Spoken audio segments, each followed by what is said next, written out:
Thank you. Let's take a breath together.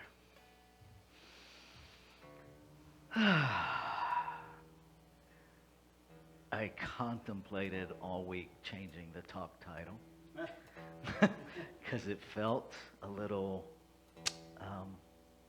out of synchronicity for my humanness to talk about a playful pause while the Dixie fire is burning almost 500,000 acres, and while here locally, right here in Grass Valley, people are literally running for their lives in the river fire,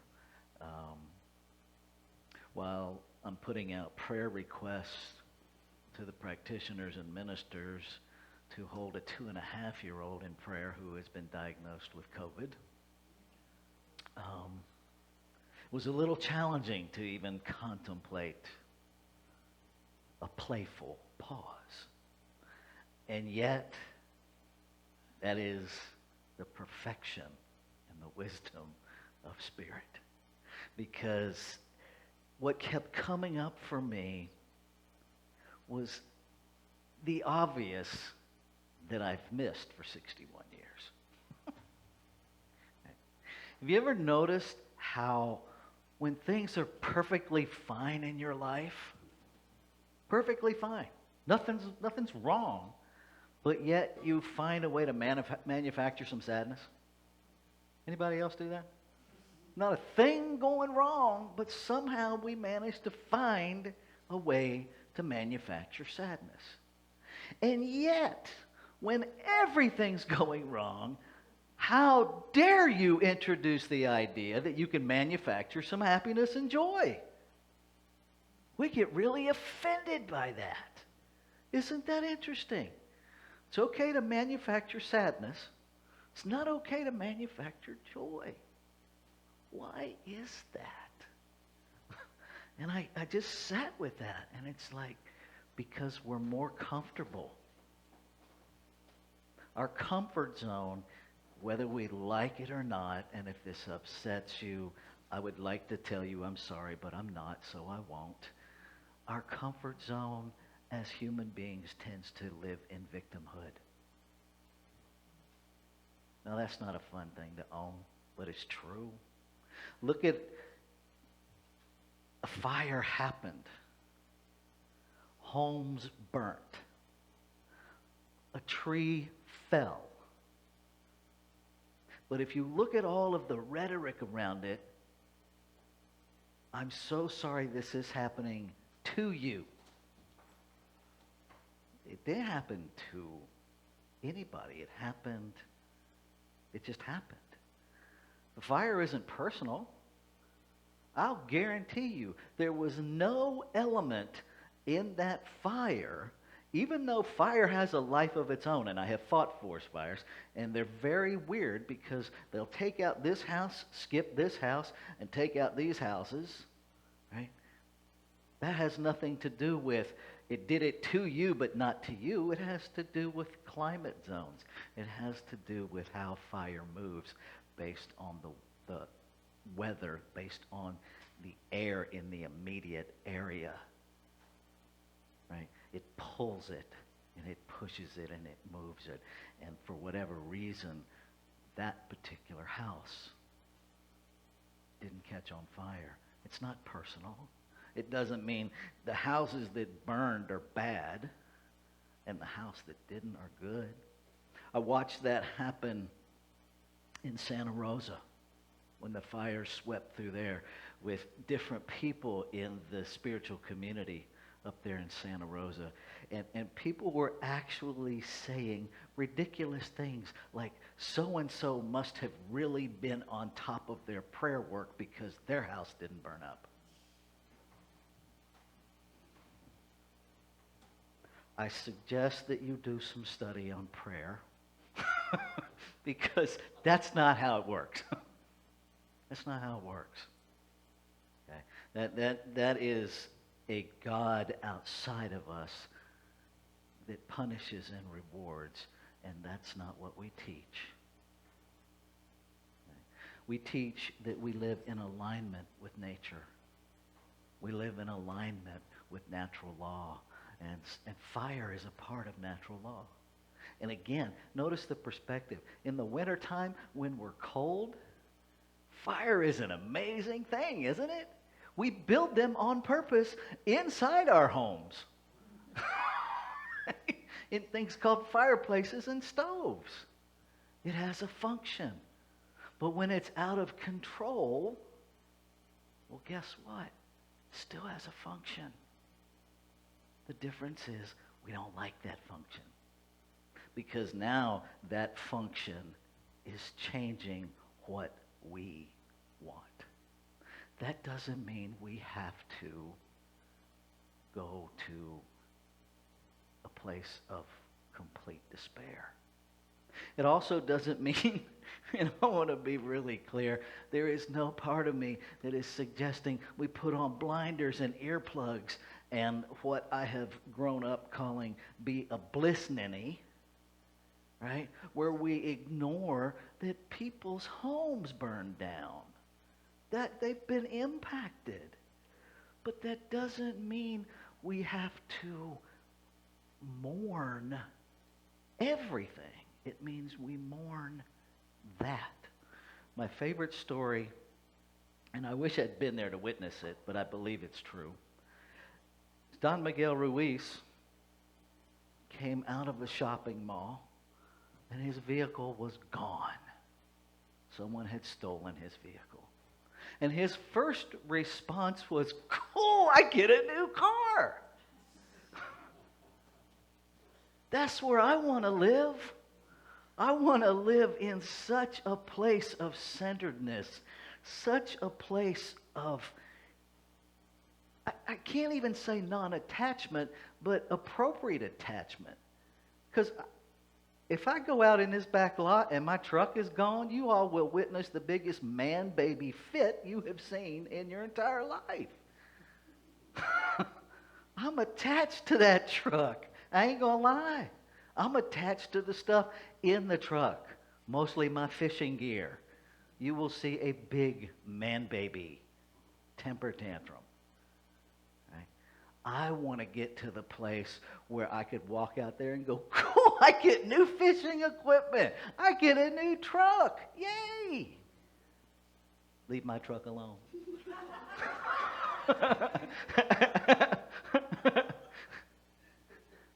Because we got to keep it real, folks. We got to keep it real. There are too many of us. I have a friend in Santa Rosa, a licensed practitioner in Centers for Spiritual Living. Beautiful human being. Has given his life in service to humanity. And when his home burnt down in the fires in Santa Rosa, someone said something profoundly ignorant and hurtful to him. And what they said was, well, I guess that's just God showing you how to let go of some things. He called me for prayer because in his humanness, where he wanted to go with that was, boop, that's God showing you how to let go of some of your teeth.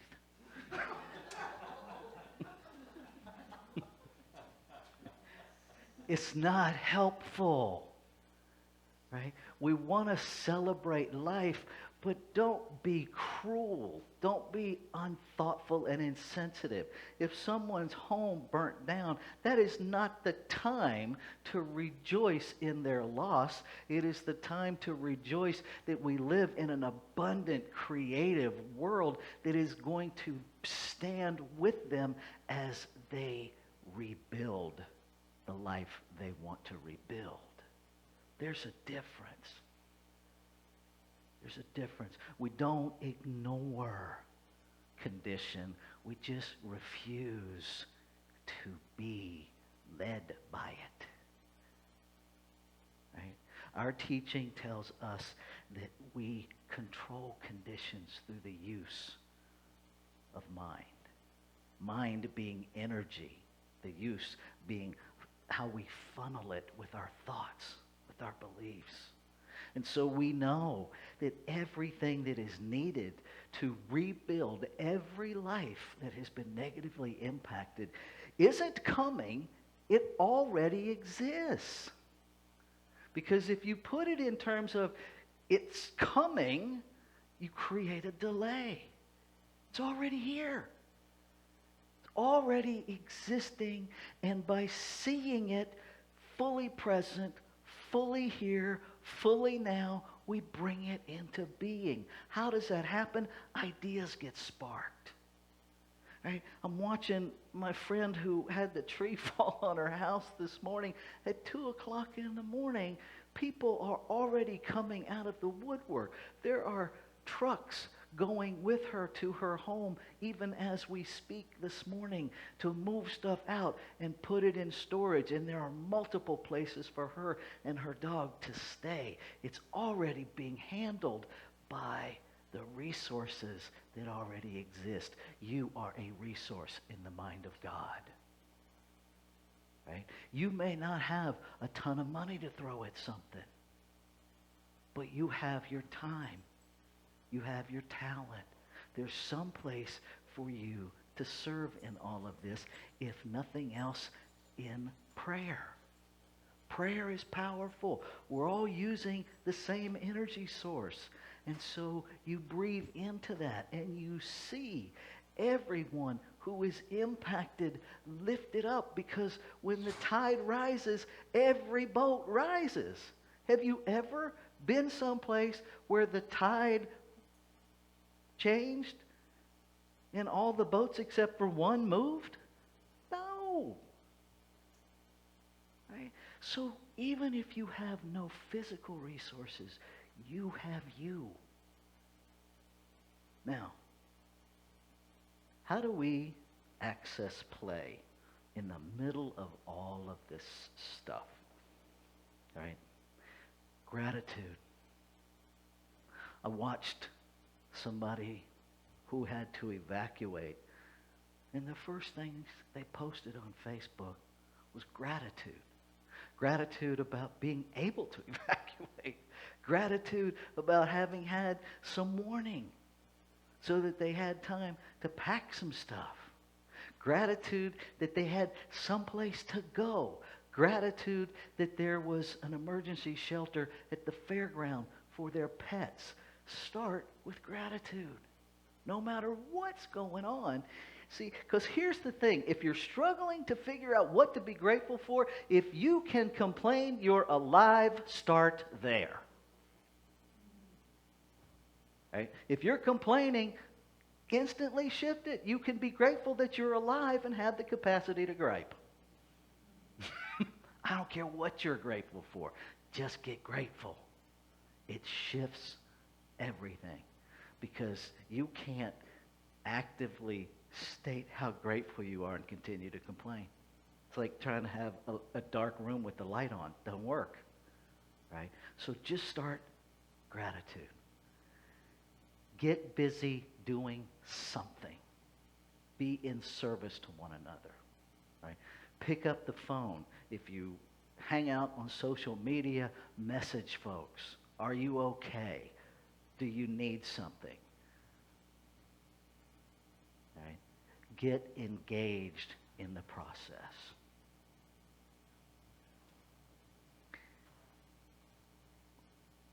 Do something to make somebody else happy. Right? Because our tendency when we're unhappy is this. And we're going to wait for somebody to come make us happy. Right? Go do something to make someone else happy. I don't care if it's something as ridiculous as taking a notepad and going to a parking lot and writing, "Have a great day," and putting it under the windshield wiper on total strangers' cars. Do something to uplift someone else. I promise you, it will uplift you in the process. Guarantee it. And if it doesn't work, I will gladly refund your misery. I promise. Be optimistic. Now, I don't mean be blind. I mean be optimistic. Understand that the universe has got this, no matter what it looks like. And listen for how things can roll out. The word silly, do you guys know the origins of the word silly? This blew me away. I love words. The actual origins of the word silly means to be blessed, to be fortunate. Right? Who knew? That certainly isn't my introduction to it. Yeah. And then as it evolved in the Germanic, it means happy, blissful. Right? We tend to even demonize being silly. You notice that? Oh, quit being silly. This is serious. I have had for many years what I call my Rice Krispie philosophy of life. That if you are too serial for too long, you will snap, crackle, and pop. I believe in silliness. Now, I recently had an encounter, I will call it that, an encounter, with someone who was deeply offended by some silliness. And so that may happen. What I shared, because I'm a Southern boy, right? I have Southern credentials. Right? And so I shared a social media meme of a marijuana leaf that had been deep fried, battered and deep fried, that had the caption, "The day after marijuana is legalized in the South." It's still funny, y'all. And what makes it funny is how true it is. And as one of my friends back in Asheville pointed out, that picture was probably created by somebody in the South. Right?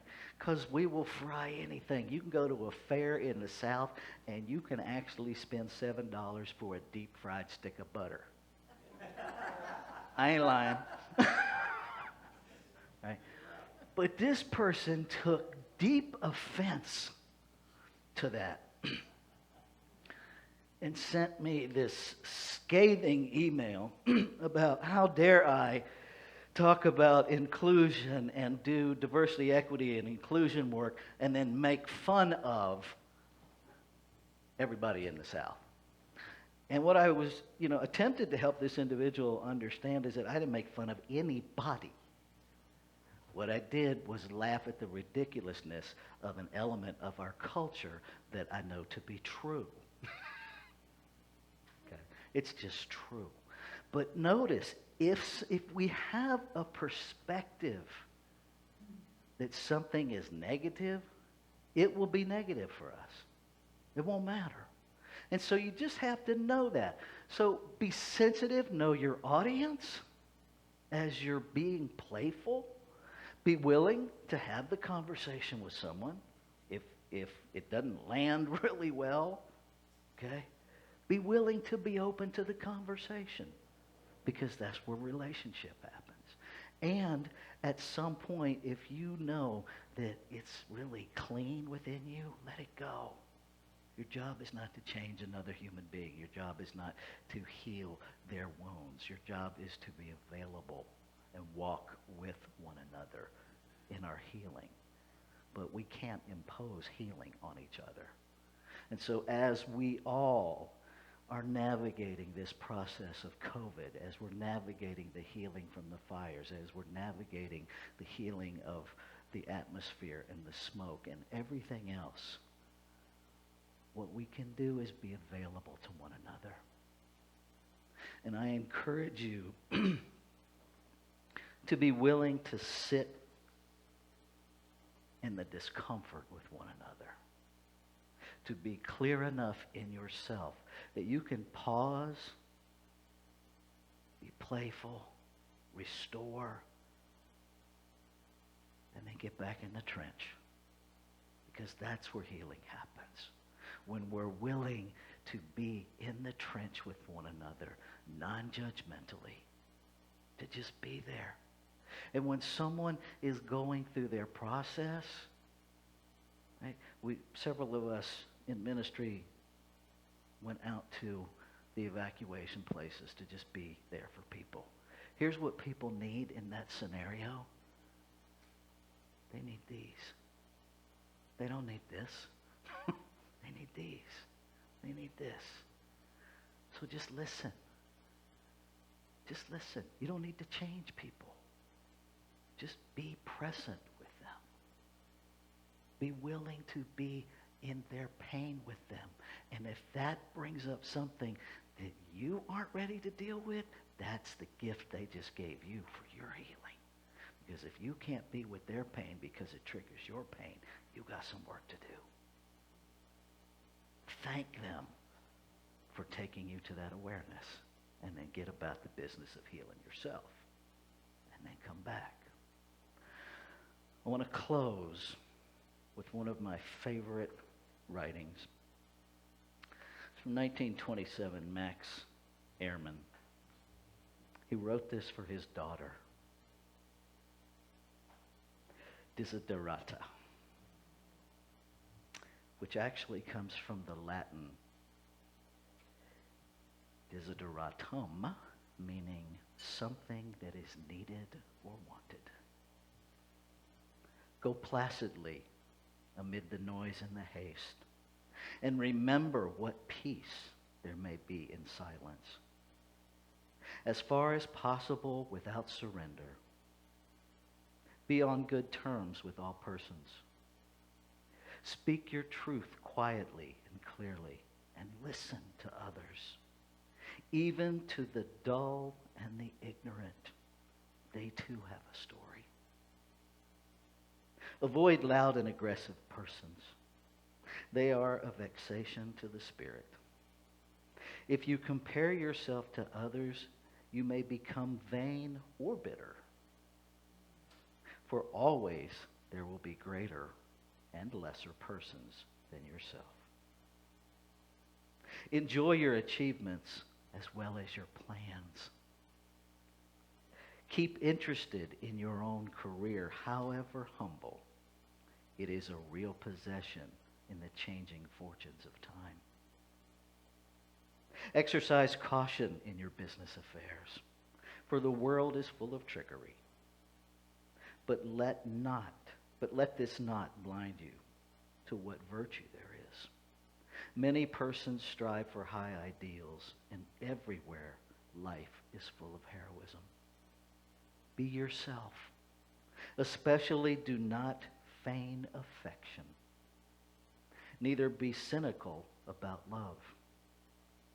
For in the face of all aridity and disenchantment, it is as perennial as the grass.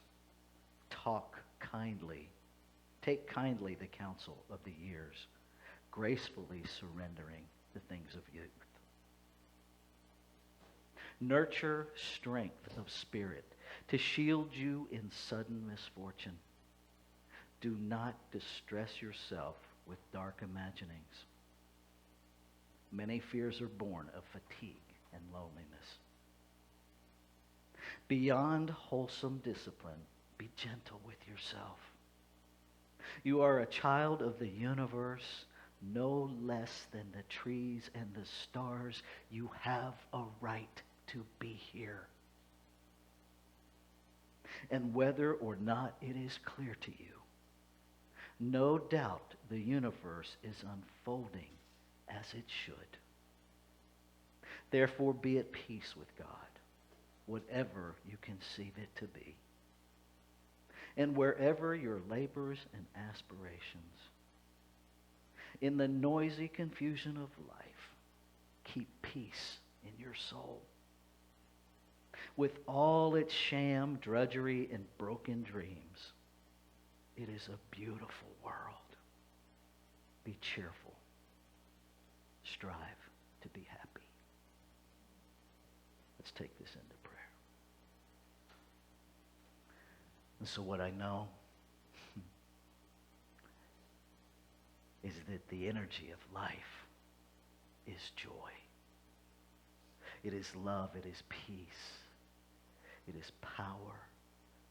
It is a harmonious operation of one. It is often beyond my human comprehension.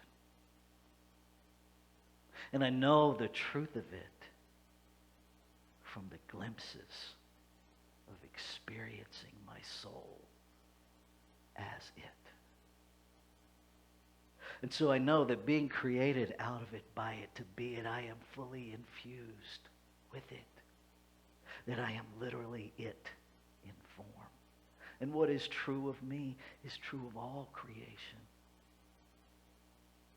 So the peace that passeth understanding, the joy of life itself, fully available in every moment to each and every one of us, regardless of circumstance, regardless of condition. And so I speak my word this morning, claiming and affirming that every life is uplifted to an experience, to a realization, to the making real.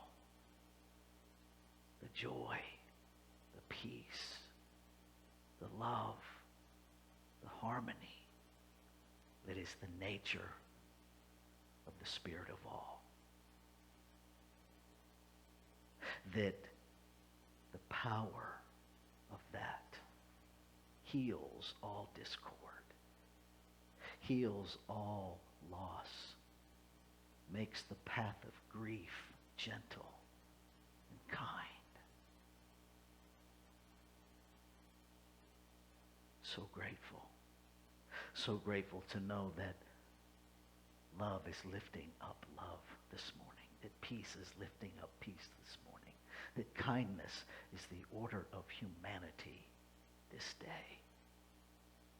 I claim it, I affirm it. I settle for nothing less within my experience.